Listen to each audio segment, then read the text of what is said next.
¿Cómo estuvo el viaje? Bien. ¿Para cuándo tienes pasaje? El 23.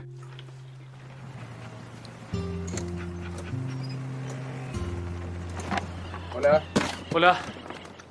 ¿Te ayudo? Bueno.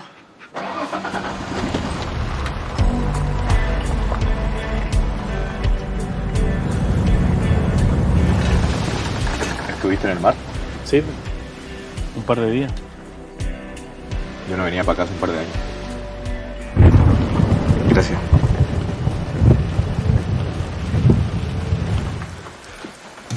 Cada camino que piso me lleva hacia él. Ninguno de mis 5 sentidos me olvida después.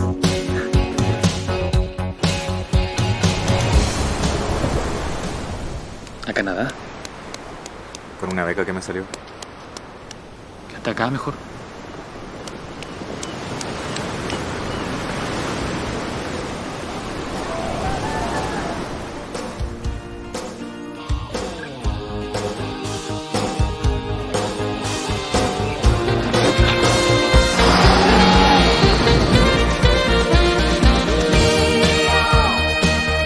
Ese hombre es mío, a medias pero mío, mío, mío. Ese hombre es mío. ¿De dónde saliste tú? De acá.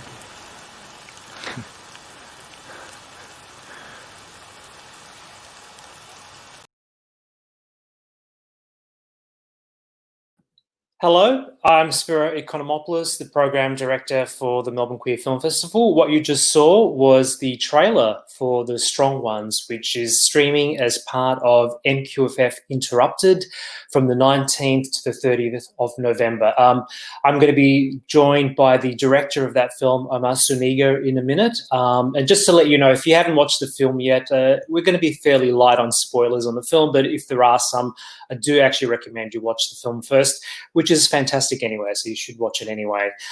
So I'm going to bring into the stream now Omar. So welcome. Hi, how are you? Hi. Good. How are you? I'm all right. Just before we kind of kick off, just to check in, how you doing with all this madness that's going on out there?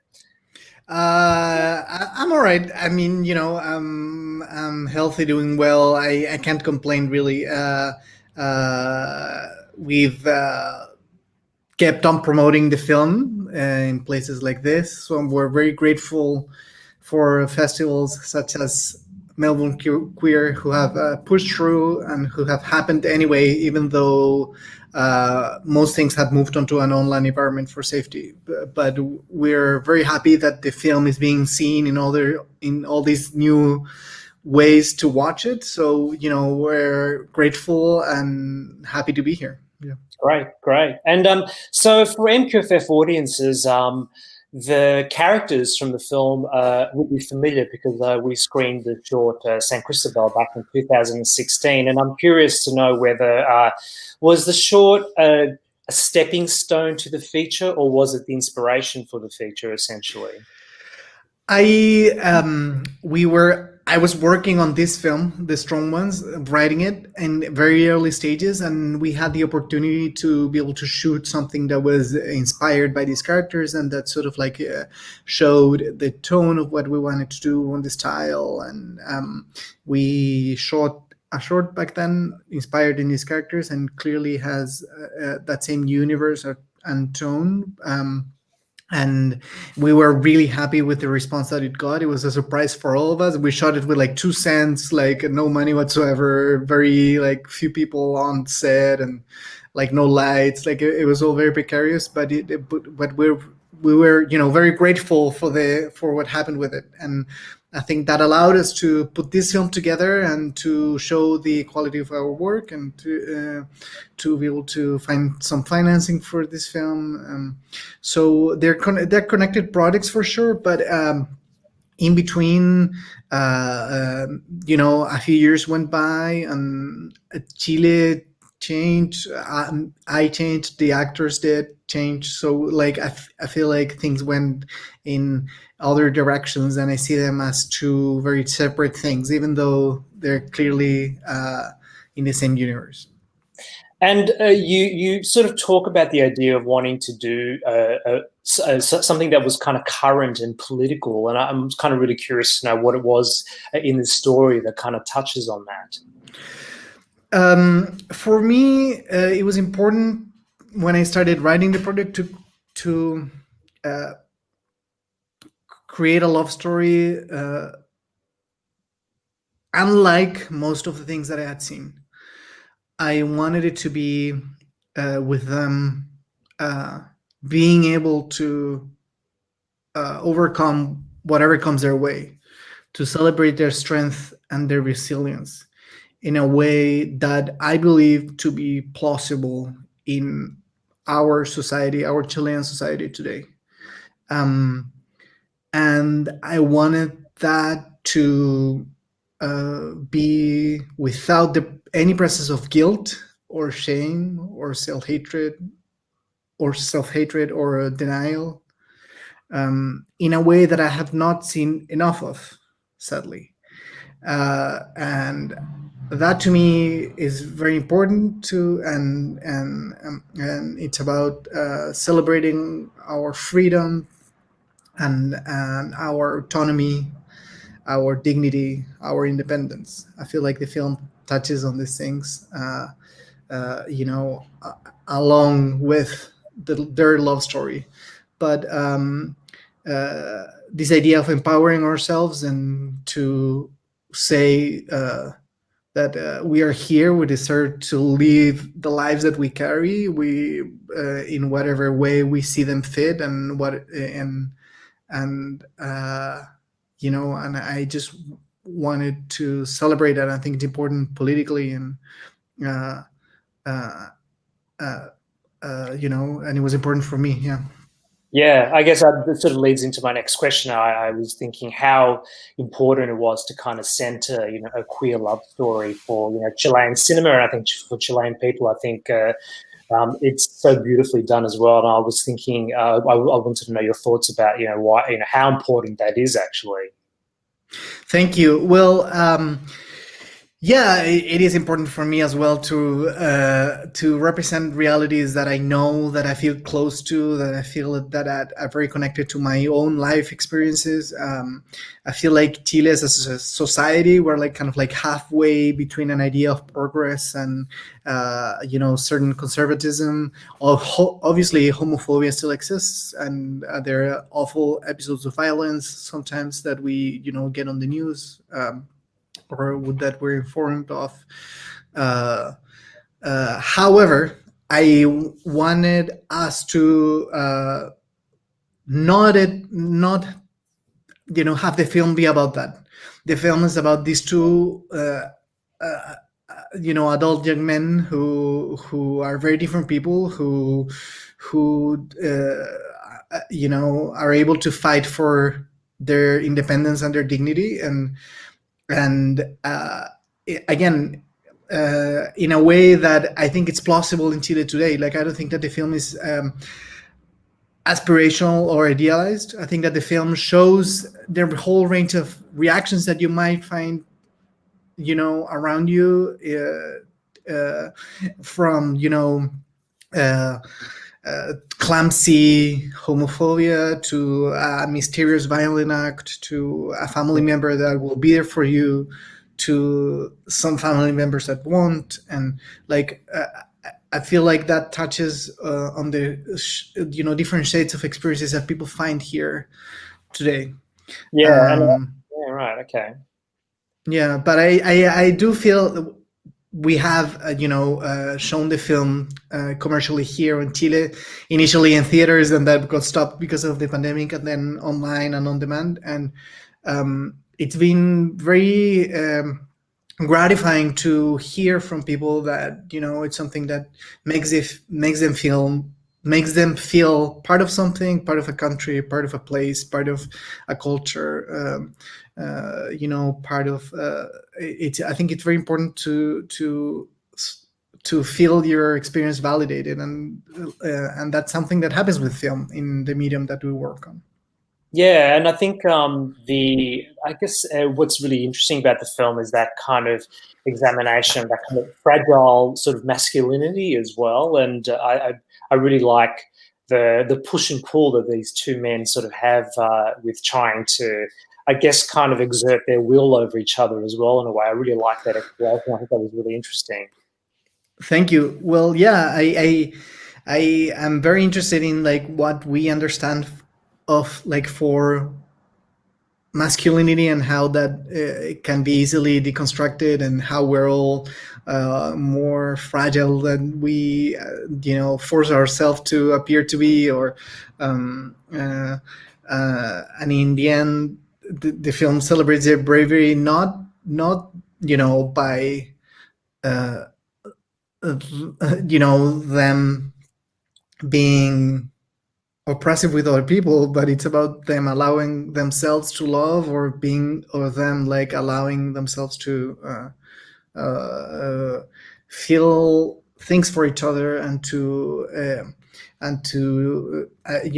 go into it without any hesitation or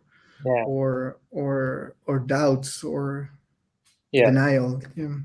Yeah, and I think the chemistry between the two leads is really wonderful, and there's a real intimacy between both of them. Obviously, they're the same actors from the short as well, and in particular with the sex scenes as well, there is a real kind of intimate sort of interaction there, and it's really beautifully rendered. I mean, how closely did you work with the actors in terms of not only just those performances, but in those kind of moments as well? Well, I love working with actors. It's one of the things that I like the most in films. In my films, I love human behavior and experience, and I do feel like I have like a humanistic like approach to film more than something that's too formal. So I'm very interested in people and what they are like, and it was great to be able to work with Samuel Gonzalez and Antonio Altamirano, who are the two leads of the film. I'm very grateful to them, and we become very close throughout the process, very close friends. And we had shot this short back then, and then we were really, I guess, aligned with what we wanted to do in terms of like the film, like we're saying, what we wanted to say politically, the way that we wanted to celebrate this love in a very unapologetic way, in a very uncensored way. And part of that is their intimacy. And I wanted the film to be sexually frank in a way that, again, I hadn't seen enough of. Like we didn't want to band to the window and like avoid that intimacy. Like we wanted to jump in there, be there with them, and mostly celebrate their love and their connection, and celebrate the passion and the pleasure that they enjoy. Like I feel like many times we're so accustomed to see sex between men linked to pain or to trauma, or to something that's hidden, or to something that's like something that the people who engage in it are embarrassed about. And I was just like so tired of those things that come often and often, like more often than one things, and even in mainstream films. And I just wanted to celebrate their passion, their pleasure, the way that they enjoy each other, and to have that be realistic and honest. And yeah, we worked very closely together. We created an environment that allowed for them to be free in this set, and we choreographed all of them together, and it was all done between the three of us. And I'm just so in awe of what they do in the film. Not only those scenes, but all of it. And I think that even in those scenes, it's about their connection, and it's about like the way that they look at each other, and it's about the way the passion that they find, or the connection that they find. Yeah, I think it's beautiful how that love story kind of almost plays out in real time in a way. You kind of watch those two men kind of, sort of really kind of begin to fall in love. I think it's really nicely done, actually. Thank you. Another really kind of important element of the film as well is the location. It's such a big factor of that film and where it's set. Can you tell me a little bit about that? Was that something you had in mind when you were writing the story, or do you have a personal connection to that place as well? Since I first started writing, I knew that I wanted the film to take place in like this southern Chile atmosphere, which is something that I know a lot of. I'm not from that area. I'm from Santiago, the capital. It's different, but I knew that I wanted to have that feel of the fog, the ocean, the rivers, the forests, and the fire burning inside the homes, and it's just something that I feel very close to, and when I started writing the film, and it kept on going, and the project kept growing, I also went to this area where we shot, and as a possible setting, and I remembered I had visited them many years back, but I remembered that there's this set of Spanish forts that were built, during colonial times many centuries ago, and that they're still standing. And there are these beautiful monuments are there that are sort of like, I don't know, a testimony of a certain time. And there was this idea of like, and you see them in the film. People who are watching this, please watch the film, but you see them in it. I am trying not to spoil too much, but there was an idea of resilience, an idea of like these things that have been standing there for centuries, standing against the ocean waves that crash against them every day, and I feel like that made it for me feel much closer to what their relationship is like, and the idea of resilience in a place, in a setting, but also in them. And there were all these like echoes back and forth that really drew me to this area, and then we were able to shoot there. And luckily we had a very welcoming community, and we also worked with a bunch of, like, most of the crew was from the area, and that was very important to me to to shoot with people who had knowledge of this community and the region that we were at. Yeah, right. I mean, actually, I love that kind of element of the film. There's, for audiences who haven't watched the film yet, there's one of the leads in the movie does war reenactments, essentially, and a lot of it's set around those Spanish forts. And it's kind of interesting to hear you talk about, going to that location and using that as an inspiration as part of your story. And I guess having those reenactments, was there something else in the story that you felt was really important as well? Yeah, well, these reenactments happen. They're not a thing that we invented for the film. They happen. The local men put them on for visitors and at certain moments of the year. Yeah. And I just love them, like, as a viewer, and because they can be goofy and a bit funny sometimes, and even endearing.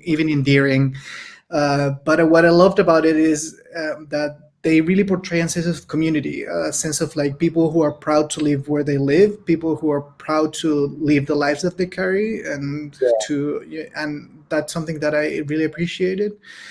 And there was also like another idea of and from the very first scene, there's like an idea of independence, like how you fight for it, what you do to get it, how do you defend it for yourself, and I feel like that's something that has to do with them as well, and it's something that you kind of like see in other layers of the film. Yeah, right. The other really wonderful part of it as well is the kind of the element of work in the story, and when we're talking about the kind of the attention to detail in the film. I love the way work is represented, and it becomes very much part of, the dilemma these two kind of men sort of face. Antonio, one of the characters that lives there, is a boatswain, and you went to great length to kind of really kind of depict the nature of work, and I'm really interested to know sort of how important that was for your story. Yeah, no, thank you for recognizing that. For sure, that was very important to me.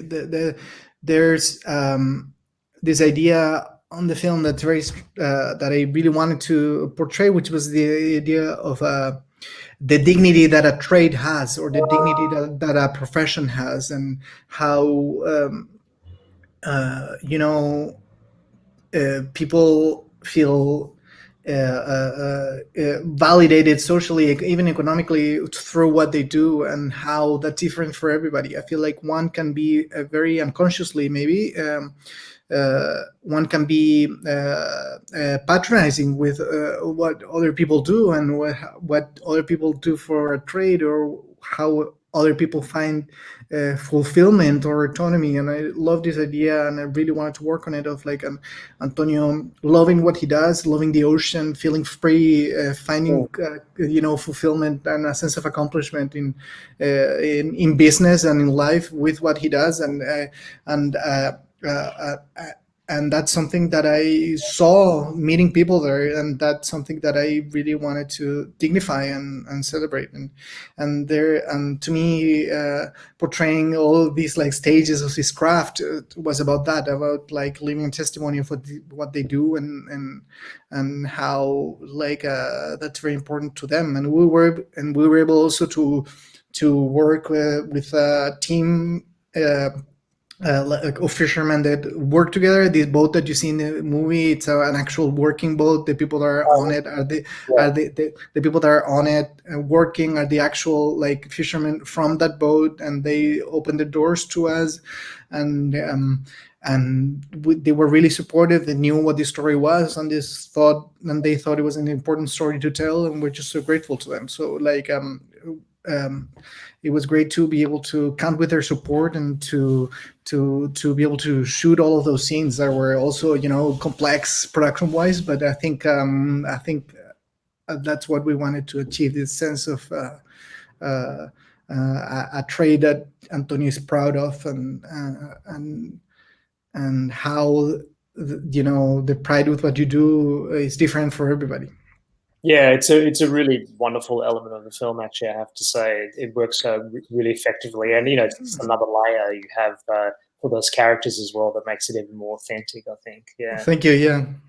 I'm curious to know were there any particular influences for you, I guess, filmic wise and filmmaker wise, that kind of really bled into how you thought about making this film. A lot of times, you hear about filmmakers, getting their crew to watch a whole bunch of movies that they think will be inspiration. But was there anything that there was like a cornerstone for you that you thought about when you were making this movie?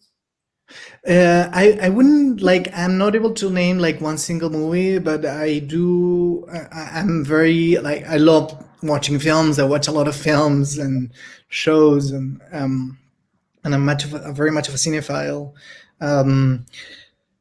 But there were many things. I have very eclectic tastes, and one film that comes to mind is Western by Valeska Grisenbach. It's a German film by a German director, a woman director, and I just thought it was mind blowing, and how out of it I think I took this idea of again how fragile masculinity can be, and how all these men were striving for a connection, even though it was friendship, even it's not a romantic movie. But I just thought it was great, and a sense of place and a sense of reality in a place, and I really love that.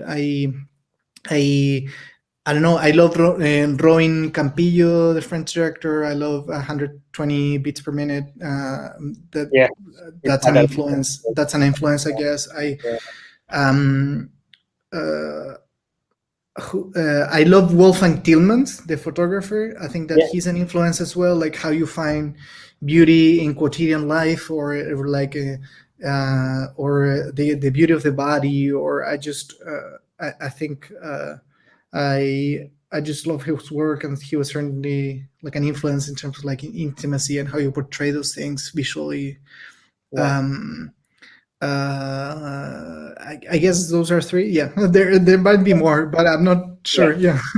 No, that's really interesting, actually. I mean, there's some really great films there as well. We'd screen Beat Per Minute, actually, I think a couple of years back now. It's a fantastic film. It's so wonderful. It's so terrific. I'm so in awe of that film, and Absolutely. obviously that moment in time of the idea of the activism, but it's just, it just feels so honest and so lived, and I'm very drawn to people, to again, to people, to human behavior, to honesty in film, and I don't know, I really connected to it. Yeah. Are you? I guess I'm really curious as well to know. I mean, are you working on something else now after this, and also what it's like now to be kind of working in this environment at the moment? I imagine it's very challenging, and has it been really difficult for you, basically? Yeah, well, for me personally, this year was about promoting the film as much as possible, and I was looking forward to all this travel, even to see you and to go to Melbourne. But obviously, that went out the window. But I'm still very happy with the way that we've been able to show the film in many places, and how you know I'm a film goer. I love being in a theater. It's the best technical standard to see a film, to hear it, to watch it. There's a lot of technical work that you don't appreciate, obviously, online. But that being said, I do love the accessibility of the online environment, and it's been a great experience this year to have the film be seen by different people. Even in Chile, domestically, our release, when it got trumped by the COVID pandemic, we made it available on VOD online, and that made it so much more accessible for people, because it would have been only in a few theaters in a few cities, and now people could watch it from like little towns anywhere and connect to it. And I thought it was lovely, and maybe this same thing will happen with you, and have it be seen within Victoria, so it's like I just think that's wonderful, how accessible it has made things in terms of distribution. And filming wise, it's very difficult. Obviously, in our company, we had 2 films aligned for this year that we are producing, that I'm a producer on, that we had to push indefinitely until I have no idea what's gonna, it's so hard to predict. That has certainly had an impact in our economic activity, being able to work with film people and to be able to hire crew. Like, all those things are obviously frozen. So it's like, we'll hopefully, I don't know, I don't know what will happen, but I hope that we're able to somehow shoot them next year, and and I trying to write a new idea that I have in very early stages. But yeah, I'm very happy again to be able to show The Strong Ones all over the world from my living room. Yeah, and we'll be watching it from our living room as well, which is I'm really looking forward to people to kind of discovering this film, which is really fantastic. Thank you. I won't keep you too long, but I will ask you one final question actually before we kind of head off. And obviously we're all in. I was just talking to this with you before we started the interview. We're all in this kind of very strict stage 4 lockdown at the moment in Melbourne, and we're all at home watching a lot of stuff. And I'm just really curious to know whether you've seen something recently that you've really loved or you can recommend, or you discovered even that you've been watching. It's a great question. I've seen many things, maybe like you have, but things that come to mind are I, Daniel Blake, by Ken Loach. I thought it was stunning. I'm very drawn to that idea of social realism and how tough it is for economic inequality. I just thought it was so resonant. I also saw I May Destroy You, the HBO show based in London, by woman creator Michaela Coel, I think. I thought it was just terrific. The idea of it's so good. It just ranks so contemporary, and sexual dynamics, and defying orientation, gender. What are the things that happen there? And I just thought it was great, and very feminist, which I appreciated. And it's a brilliant series. And Yeah, those two things maybe. Yeah. Yeah. Cool. All right, great. Yeah, well, that's plenty there. But Omar, thank you so much for joining us. Really, really appreciate you taking the time out. And I can't wait to see your next film. So I hope this kind of finishes up really soon. But thank you, and I wish you a lot of success with The Strong Ones. It's a really fantastic movie, and I hope everyone gets to see it. So thank you. No, thank you so much, Spiro, for having the film, for inviting us to be a part of Melbourne Queer. We're honored to be a part of it, and we're so thankful to you and to the team to make this event happen, and to still make these films available in Australia. Distribution is always hard everywhere, so having it be seen by Australian audiences is great for me, and I have no idea yet, but I hope that audiences will be able to. I hope that we will be able to find a way to have it be seen in Australia by a broader audience. I have no idea yet, but let's cross fingers. Okay, thank you, Omar. We'll take care, and we'll talk to you again soon. All right, bye. Bye. Thank you so much for joining us. That was Omar Zu talking about The Strong Ones. The film is again playing between the 19th and 30th of November at MQFF Interrupted. So please check it out. It's a really fantastic film. Thanks again, and we'll be talking to you soon.